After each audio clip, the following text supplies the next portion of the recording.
Venez à moi, vous tous qui peinez sous le poids du fardeau, et moi je vous procurerai le repos. Soyez donc tous les bienvenus ce soir. Nous sommes particulièrement heureux d'être ensemble en cette fête de Notre-Dame de Lourdes pour porter dans cette prière d'un soir tous ceux qui sont en détresse, tous ceux qui souffrent, tous ceux qui sont seuls, tous ceux qui ont traversé un désert. Soyez les bienvenus. Nous sommes heureux d'être avec vous ce soir. Nous voudrions que dans cette soirée de compassion, vous puissiez sentir toute la communauté de Jeanne d'Arc avec vous. Nous voudrions que ce soir, vous sentiez cet amour infini de Dieu pour vous. Nous voudrions que ce soir, vous trouviez la consolation. Toutes ces prières, tous ces témoignages que nous allons recevoir vont nous aider à repartir avec cette confiance, cette espérance et cette joie de savoir que nous ne sommes pas seuls. Entrons donc, si vous le voulez bien, dans cette célébration. Nous allons, dans un premier temps, entendre quelques témoignages et j'appelle Florence. Je viens vers vous ce soir parce que Roselyne m'a demandé de témoigner de la manière dont le Seigneur m'avait accompagnée durant l'épreuve de la maladie. Une toux persistante depuis 2 ans m'a amenée à faire des examens médicaux qui ont montré près du cœur une tumeur d'une taille impressionnante. La conclusion du médecin est tombée tel un coup près, un cancer, lymphome grande cellule type B, à un stade très avancé. La première grâce reçue fut celle de ne m'être jamais posé la question « Pourquoi ?» C'était une très grande grâce, parce que je crois que face à la souffrance, il n'y a pas de réponse à cette question. Aucune révolte non plus, alors que notre barque familiale était déjà bien chargée de peine. Je me souviens d'un grand calme et même d'une grande paix tout au fond de moi et d'avoir demandé de tout mon cœur à Dieu de m'aider à ne jamais lui lâcher la main et à tout lui offrir. Les traitements d'attaque, comme les qualifiaient les médecins, ont commencé sans attendre et très vite est venue l'épreuve de la perte des cheveux. Une amie m'avait dit que ma seule consolation était que cette chute ne faisait pas mal comparée au reste. Mais ces mots ne m'apportaient pas vraiment de consolation.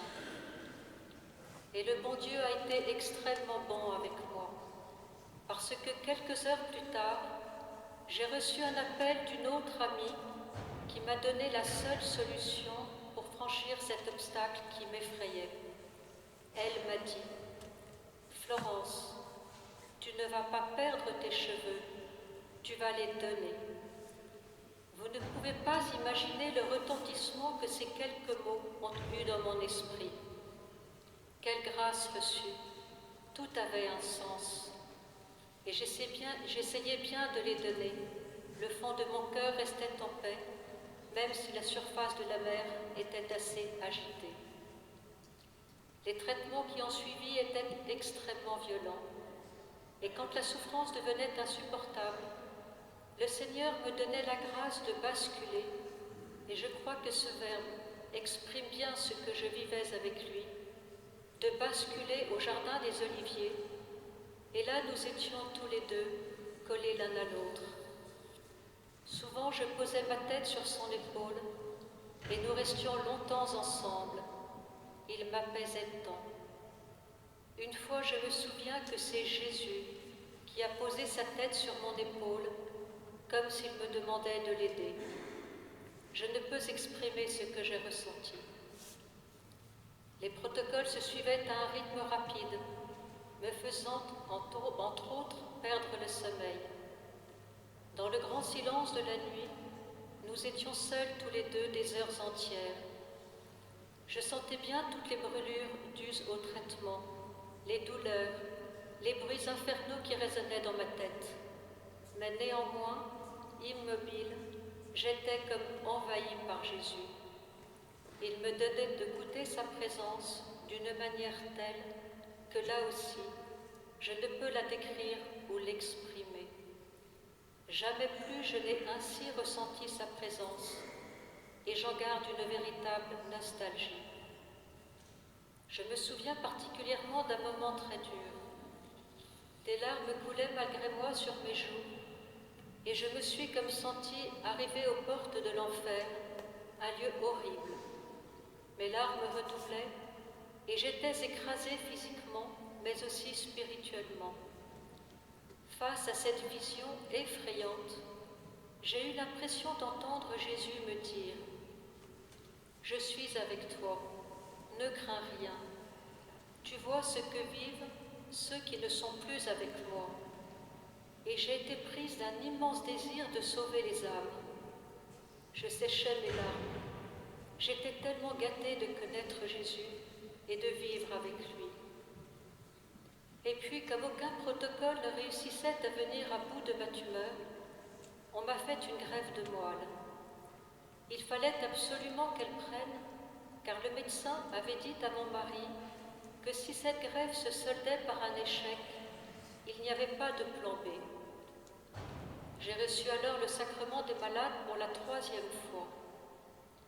Durant ces quelques semaines de chambre stérile, j'ai été complètement anéantie, ma température se stabilisant aux alentours de 40 degrés jusqu'à ce que la greffe prenne. Impossible de prier, seuls mes yeux regardaient le crucifix. C'était très dur. Et là encore, j'ai reçu une grande consolation.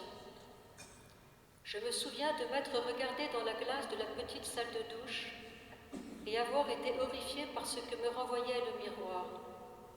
Non seulement j'étais chauve, affreusement maigre, mais en plus une allergie terrible me défigurait véritablement.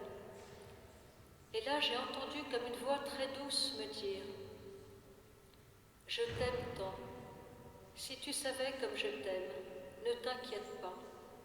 C'est ton cœur que je touche, comme je touche celui des petits que personne ne regarde, comme celui des handicapés qui ne peuvent s'exprimer. Tu es si belle pour moi. » Et j'ai éprouvé un amour débordant pour cette nouvelle famille dont je faisais partie, pour ces petits dont j'ai réalisé combien, s'ils n'étaient pas grand-chose aux yeux des hommes, ils étaient infiniment chéris de Dieu. Accompagner un grand malade est une épreuve très difficile. Je suis certaine que mon mari, qui a déployé des trésors d'amour et de patience durant ces longs mois, a été lui aussi porté par le Seigneur. Au commencement, je vous disais ne jamais avoir posé la question pourquoi, et que cela avait été ma première grâce reçue. Mais une fois guérie, je me la suis posée parce que j'ai été extrêmement troublée, peut-être même culpabilisée, de voir que d'autres n'avaient pas survécu. C'est très étrange. Je crois avoir trouvé la réponse, l'unique réponse, qui est que le Seigneur m'a laissé en vie pour m'apprendre à aimer davantage. Gloire, gloire à Dieu pour tant de bienfaits. J'appelle Éric.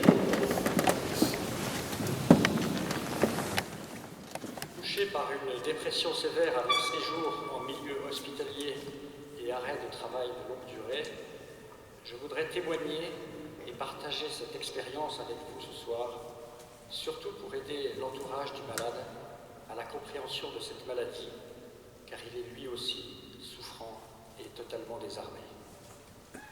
La dépression comme forme de souffrance psychologique est très répandue, mais également très méconnue, plus encore pour l'environnement immédiat du malade.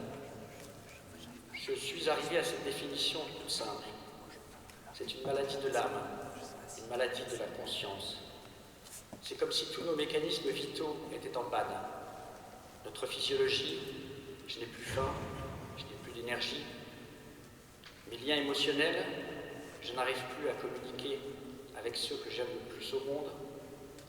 Ma machine intellectuelle, ma capacité de réflexion et d'analyse tourne dans le vide, et finalement, ma structure psychologique. Je ne vaux plus rien, je suis un bon à rien. Tout autour de moi s'effiloche, ma perception de moi et du monde se délite, mes repères se floutent. En somme, cela équivaut à une paralysie, au sens pathologique, appliquée à ma volonté. La science nous dit que cette pathologie trouve son origine dans un déséquilibre chimique localisé dans le cerveau. En cela, c'est une maladie, et c'est une maladie qui se soigne de mieux en mieux de nos jours. Comme souvent dans la maladie, commence alors un long voyage dans la solitude, avec le sentiment d'être devenu un étranger à tout ce qui nous entoure, et d'abord à soi-même. C'est d'ailleurs ce sentiment de devenir étranger à soi-même qui, poussé au paroxysme, conduit à souhaiter se séparer de son corps, et donc au suicide. Je ne vais pas m'étendre plus, je veux juste faire comprendre aux bien portants la nature de cette détresse, de ce mal atroce et fulgurant qui touche à notre essence. Et Dieu dans tout cela, on a beau l'appeler, lui crier notre détresse, personne ne répond. Comme Job, qui dans la Bible se révolte, alors que Dieu reste silencieux. Job dit « Pourquoi dérobes-tu ta face et me prends-tu pour ton ennemi ?» Même quand on crie contre ce Dieu aimant, qui n'est même pas capable de soulager ceux qu'il a créés, il n'y a toujours personne. Pour en revenir à la solitude de l'être souffrant par rapport à Dieu, j'ai acquis la conviction qu'en fait, et malgré tout, il est là. Mais il doit se laisser trouver. Bon, pas de soulagement spectaculaire, pas d'apparition ou de guérison miraculeuse, juste une présence.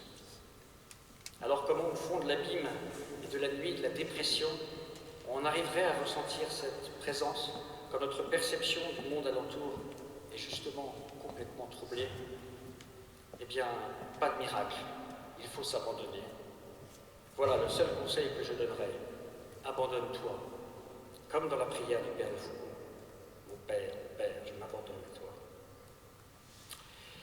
L'abandon est la porte ouverte sur l'accueil, mais également le début de la garde qui tombe, une garde physiologique et psychique. Aujourd'hui, on dirait le lâcher-prise. Nous fêtons aujourd'hui Notre-Dame de Lourdes. Quelle merveilleuse école d'abandon.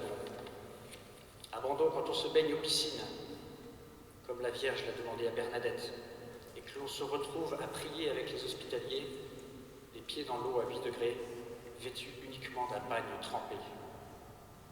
Pour en revenir à Job, si vous relisez son livre dans la Bible, vous verrez qu'il peut être très très dur avec Dieu, limite injurieux.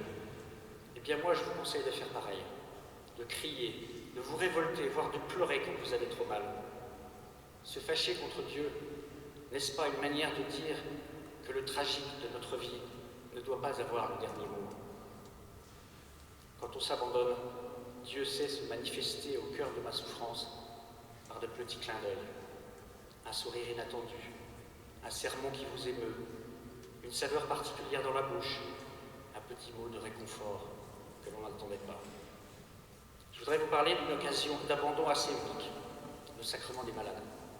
J'ai eu la chance d'en bénéficier par surprise lorsque mon curé de paroisse est venu me le proposer à l'hôpital. Pas de guérison immédiate à attendre. Croyez-moi, on aimerait bien. Mais un voyage très émouvant vers le tréfonds de ma souffrance. Une mise en relation très directe avec ce Dieu dont je me croyais abandonné. Je viens vers toi, Seigneur, avec ma souffrance. Je suis une bien pauvre chose en ce moment. Et tu es là pour moi, tu es à mes côtés. Exceptionnel moment de dépouillement et de dialogue. Passons maintenant à la guérison, plutôt au rétablissement. Ils sont longs, ils sont interminables. Une succession de petites victoires, puis encore des moments où l'on trébuche. De la patience et beaucoup d'humilité. Un petit mot sur l'entourage. Il est primordial, non seulement pour le malade comme composant de sa guérison, mais aussi parce que lui, il souffre presque autant, qui lui est dans sa bulle, un peu shooté par les médocs à l'hôpital. C'est cet entourage qui va être le moteur de sa guérison, le doseur et le témoin des petites victoires, le garant de l'équilibre fermeté-compassion avec le malade, et enfin, le contact privilégié avec le médecin. C'est à ce titre que c'est lui, cet entourage, qui prendra toutes les bonnes nouvelles et toutes les mauvaises nouvelles. Eh bien, le rétablissement sera la conséquence de ces rechutes de petites victoires. L'équilibre fermeté et compassion, très difficile à doser, et ceci vis-à-vis du malade, est indispensable. Mais il est très subtil. Je n'ai pas de recette, juste une, l'amour et l'amitié. Voilà, j'aurais encore beaucoup de choses à vous dire. Je m'arrête, j'espère ne pas vous avoir ennuyé, et je vous remercie de m'avoir écouté. J'espère vous avoir procuré un petit clin d'œil, une petite victoire, une petite fenêtre sur la compréhension de cette difficile maladie. J'espère aussi que l'entourage d'un malade aura mieux compris et la maladie et le rôle clé qu'il tient dans ce processus de guérison.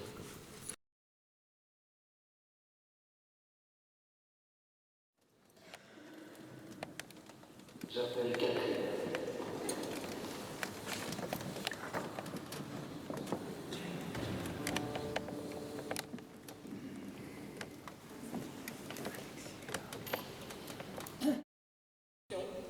Que je suis devant vous ce soir.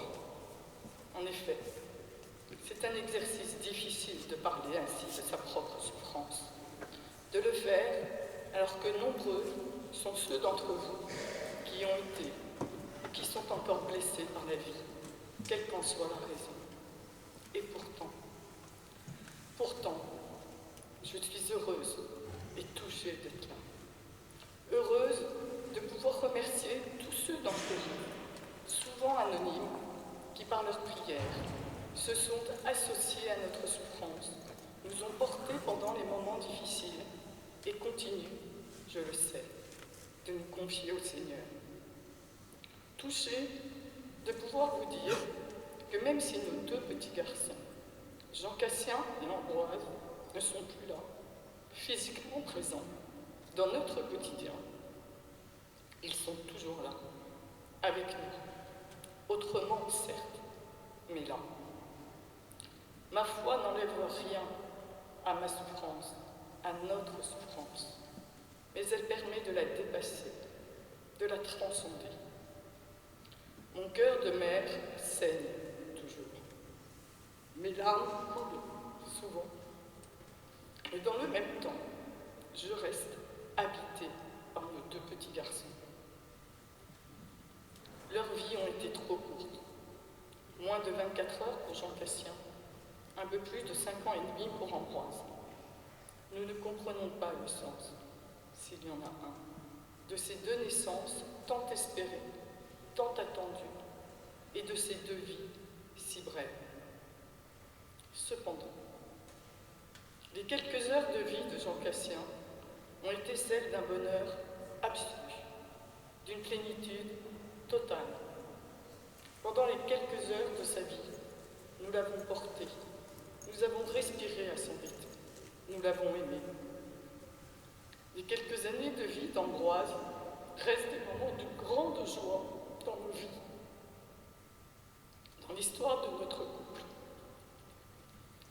La blessure est payante, mais car, portés par les uns et les autres, nous continuons d'avancer. Je ne crois pas que ces épreuves soient voulues par Dieu, loin de là. En revanche, ce dont je suis absolument certaine, c'est qu'il ne nous abandonne pas dans ces moments difficiles. Au contraire, il nous envoie des signes tout au long de ce calvaire pour nous permettre de continuer d'avancer. Je voudrais aussi vous dire que même si maintenant, je ne pourrai plus jamais regarder les premières primevères du printemps comme avant, que même si parfois certains visages d'enfants me font mal, que même si je pleure, il est une chose dont je suis absolument certaine, c'est que malgré la souffrance, l'espérance est là, que la vie est complexe, certes, mais elle est belle, que nos deux petits garçons ne sont plus physiquement présents, mais ils continuent de nous nous accompagner. Oui, comme le dit le Père Sertilange, la mort ne détruit pas la famille, elle la transforme. Oui, comme me l'a rappelé un prêtre une fois, nos enfants ne nous appartiennent pas. Et nous avons accompli notre rôle de parents en le conduisant vers les pères. Oui, maintenant, désormais, ce sont eux qui nous guident vers le Seigneur. Il me plaît, pour finir, si vous permettez, de penser que Jean Cassien et Ambroise se font une joie de ramasser au pied de la croix tout ce que nous y déposons pour l'apporter à celui que déjà ils contemplent. Avec eux, dans le silence de la prière, nous confions au Christ notre souffrance et notre espérance. Oui, Jean Cassien et Ambroise sont à jamais des lumières qui nous conduisent chacun vers le Père. Merci.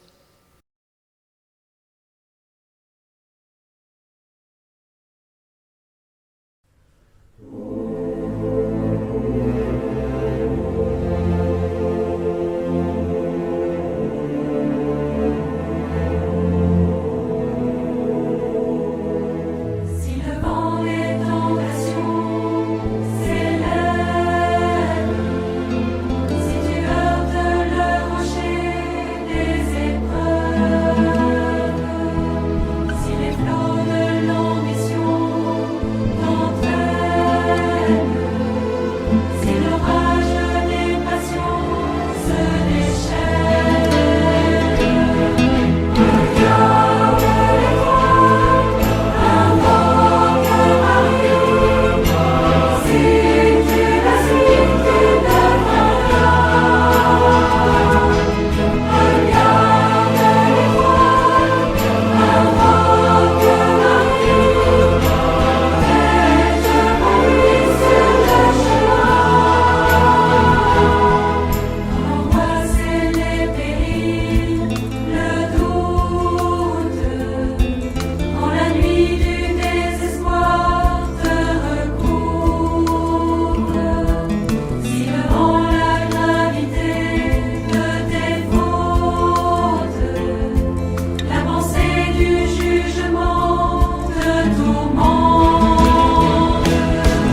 regarde l'étoile, invoque Marie, si tu la suis, tu devras regarde l'étoile, invoque Marie, fais-je pour lui sur le chemin. Si ton âme est envahie de colère, jalousie et trahison te submergent. Juste avant de vous voir repartir, je voudrais juste vous remercier d'être venus si nombreux ce soir. Remercier bien sûr toute l'équipe qui a réalisé cette soirée Compassion. C'est beaucoup de travail, mais je voudrais surtout remercier les témoins qui nous ont livré leur cœur ce soir, qui nous ont permis de vivre une expérience spirituelle très forte, de confiance, d'espérance et de paix. Alors un grand merci à vous trois, ainsi qu'à ceux qui étaient là l'an dernier, qui sont venus nous rejoindre ce soir. Sachez que vos témoignages sont restés dans mon cœur et que je vis toujours de ces témoignages que nous avons reçus dans le cadre de ces soirées. Merci encore à tous.